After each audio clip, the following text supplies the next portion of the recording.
चंडिकाय जय श्री कृष्णा। मैं आचार्य नीरज भाग 10 ज्योतिष धर्म मंत्र योग और विज्ञान के भाग 10 में आपका बहुत बहुत स्वागत करता हूं। दोस्तों, जैसा हमने भाग 9 में बताया था, आज हम वृषभ राशि पर चर्चा करेंगे।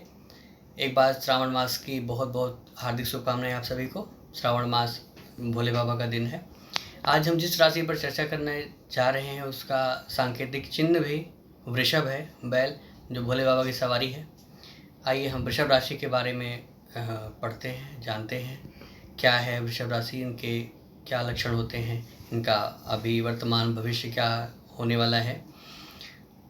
उससे पहले मैं सबसे पहले आप लोगों को वृषभ लगन के बारे में बताना चाहूँगा कि वृषभ लगन के लोग कैसे होते हैं। कुछ तथ्य मैंने शास्त्रों से उठाए हैं, उन तथ्यों के आधार पर मैं आपको ये जानकारी दूंगा कि वृषभ लगन वाले जातक कैसा व्यवहार करते हैं, कैसा उनका नेचर होता है, कैसी वो लाइफ व्यतीत करते हैं। इसके बाद हम वृषभ राशि वाले सारे जातकों के लिए बात करेंगे कि उनका अभी वर्तमान कैसा चल रहा है और कैसा आने वाला भविष्य होगा।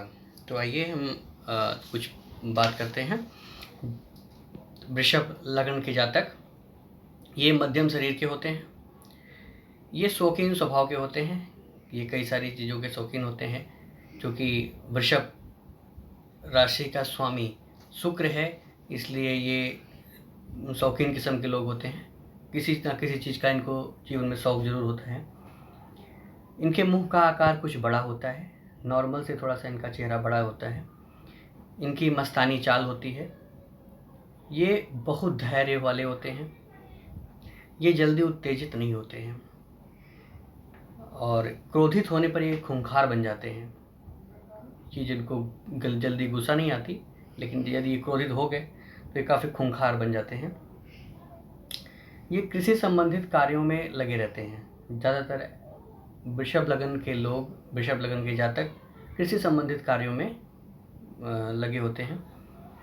और इनका एक खास लक्षण ये भी है कि ये अपने जीवन के मध्य एवं अंतिम वर्षों में सुखी एवं प्रसन्न रहते हैं। ये बहुत इम्पॉर्टेंट बात है वृषभ लगन के लोगों के लिए कि इनका मध्य जीवन और अंतिम जीवन के कुछ वर्ष बड़े सुंदर बीतते हैं, खुशी से, धन धान्य से परिपूर्ण, और ये सुख और प्रसन्नता से व्यतीत करते हैं। स्वभाव से ये दूसरों के लिए त्याग करने वाले होते हैं। प्रायः वृषभ लगन के जो जातक होते हैं वो दूसरों के लिए त्याग करने की भावना रखते हैं। यदि किसी भाई को ज़रूरत है तो वो दूसरे भाई के लिए अपने धन संपत्ति को छोड़ देता है।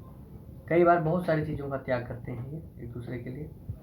ये बहुत सहनशील होते हैं, सहयोगी किस्म के लोग होते हैं। इनका सहयोग, ये सबको सहयोग करते रहते हैं। इनके मुख, एक और विलक्षण प्रतिभा इनमें होती है, इनके मुख या पीठ पर तिल का कोई निशान होता है या कोई और अन्य निशान हो सकता है। तो वृषभ लगन के जातक प्रॉब्ली उनके फेस पे या उनके बैक पे कहीं ना कोई चिन्ह जरूर होता है। अब इनकी दशाएं कैसी होती हैं वृषभ लगन, जिन जात लोगों का है वृषभ लगन, उनके लिए बता दूं, इनके जब भी सूर्य की दशा मिलेगी इनको अच्छा फल देगा, शुभ फल देने वाला है इनका सूर्य। इनके शुभ ग्रह होते हैं बुध, शनि और सूर्य, जबकि बुध आंशिक शुभ और आंशिक अशुभ होते हैं। शनि और सूर्य क्रूर ग्रह हैं। फिर भी वृषभ लगन के जातकों के लिए शुभ ग्रह कहे गए हैं बुध, शनि और सूर्य, जबकि बृहस्पति और शुक्र ये दोनों ग्रह शुभ होते हुए, नैसर्गिक शुभ होते हुए भी वृषभ लगन के जातकों के लिए अशुभ हैं। बृहस्पति, चंद्रमा और शुक्र ये तीनों ग्रह ऐसे जातकों के लिए अशुभ कहे गए हैं। अब हम वर्तमान में इनकी चर्चा करेंगे वृषभ राशि की। आइए हम बात करते हैं वृषभ राशि की। वृषभ राशि की अभी जो गोचर चल रहा है उन गोचर के आधार पे हम भविष्य बताएंगे कि आप का जो वृषभ राशि वाले जातक हैं उनका आने वाला समय कैसा है, अभी कैसा व्यतीत कर रहे हैं। शुक्र इनके लगन भाव में अभी भी विद्यमान है, अर्थात ये अभी ऐशो आराम, सुख सुविधा से जी रहे हैं, बिल्कुल आराम का जिंदगी इनका है इस समय। सूर्य बुध राहु इनके द्वितीय भाव में है। सूर्य बुध राहु द्वितीय भाव में होने से थोड़ा सा वाद विवाद में ये लोग उलझ जाते हैं। तो बुध अपनी राशि में बैठा है, इसलिए बोलेंगे तो अच्छा, पर कई बार उस बात को, इनकी बोली गई बातों को विद्वतापूर्ण भी बातें हो सकती हैं, पर उस पर भी विवाद हो जाता है। तो वाद विवाद से बचें। और इनके अष्टम भाव में गुरु केतु हैं। अष्टम भाव में गुरु केतु मतलब धन का नुकसान दिखाते हैं। कोई धन की बहुत ज़्यादा संभावनाएं कम है, इनकम होगी किंतु जितनी एक्सपेक्टेशन है उतनी नहीं हो सकती, क्योंकि अष्टम भाव में ये गुरु केतु बैठे हुए हैं। गुरु केतु के बाद हम शनि देखते हैं। शनि नवम भाव में है। पिता से भी विवाद हो सकता है, पिता की तरफ से भी आपको दुखद अनुभव हो सकता है।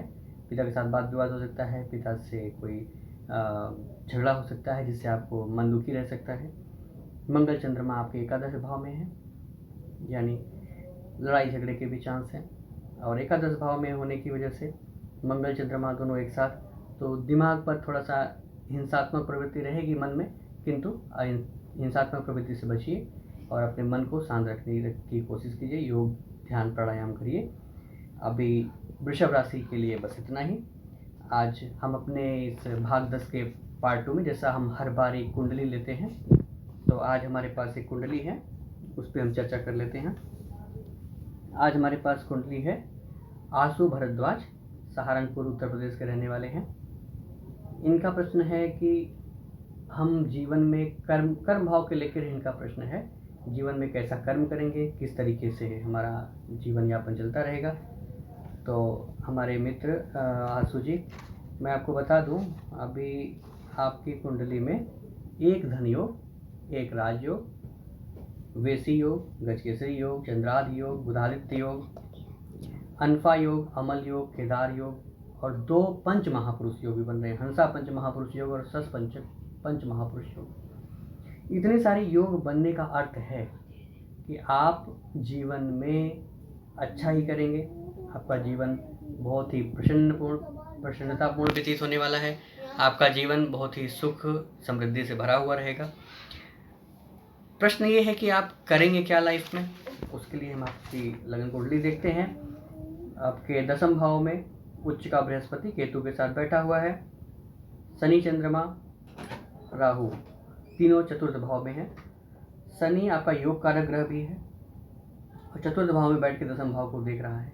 शनि इतनी मजबूत स्थिति में कुंडली में बैठने का मतलब ये है कि आपको जॉब की तरफ ही ले जाता है। आप अपने व्यापार के बारे में ना सोचें तो बेहतर है, क्योंकि शनि की इतनी प्रबलतम, शनि आपका योग कारक ग्रह है, चंद्रमा के साथ चतुर्थ भाव में बैठा है, बृहस्पति को देख रहा है। इतना सुंदर योग है। शनि आपको जॉब से बाहर जाने नहीं देगा, वो जॉब ही करवाएगा आपसे।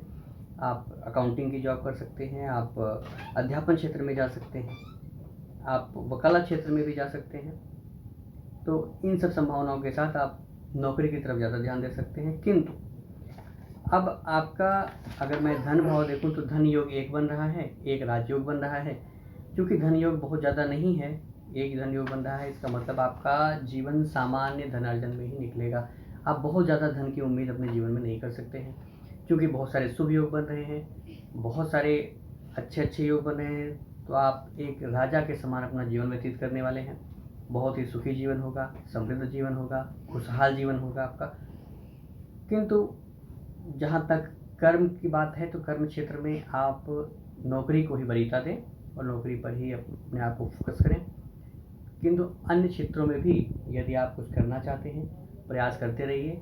आपको एक कुछ ना कुछ ऊंचाई जरूर प्राप्त होगी, किसी न किसी लेवल पे आप जरूर पहुंचेंगे, क्योंकि आपकी कुंडली में बहुत सारे योग हैं।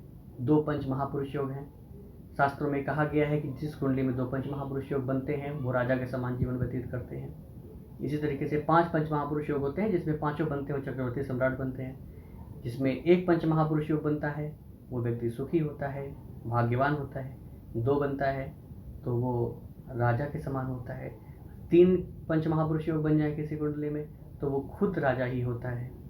इसी तरीके से 4 पंच महापुरुष योग बनते हैं वो महाराजा बनता है, और 5 के 5 पंच महापुरुष योग किसी कुंडली में बन जाएं तो चक्रवर्ती सम्राट बन जाता है। इसलिए आपकी कुंडली बहुत अच्छी है, बहुत सुंदर है।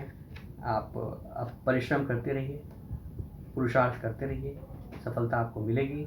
अगर आप किसी अन्य क्षेत्र में भी जाना चाहते हैं उसमें भी आपको उन्नति मिलेगी। लेकिन कुंडली आपका हमेशा इंगित कर रही है नौकरी को, तो नौकरी पेशे को ज़रूर ध्यान में रखिए। आप सरकारी नौकरी के लिए भी ट्राई करते रहिए, उसमें भी सफलता मिल सकती है। इसी के साथ ही आज हम आशु जी की कुंडली पर चर्चा रोकते हैं। अगले भाग में हम अपने और भी चर्चा करेंगे। एक कुंडली पार्ट 2 में लेंगे और पार्ट 1 में हम मिथुन राशि पर चर्चा करेंगे अगले रविवार। जैसा आप सभी जानते हैं, हम हर रविवार को अपना ये प्रोग्राम करते हैं, तो अगले रविवार को हम मिथुन राशि पर चर्चा करेंगे। मिथुन लगन वाले जातकों के बारे में जानेंगे और मिथुन राशि के लोगों का वर्तमान और भविष्य कैसा है उस पर भी चर्चा करेंगे।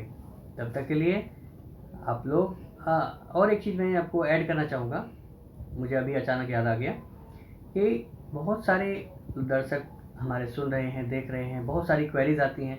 स्वप्न विचार को लेकर एक बहुत बड़ी क्वेरी मेरे पास आई है। बहुत लोग चाहते हैं कि मैं स्वप्न विचार पे थोड़ा सा प्रकाश डालूं, क्या सपने सच होते हैं, कैसे सपने आते हैं, क्यों आते हैं।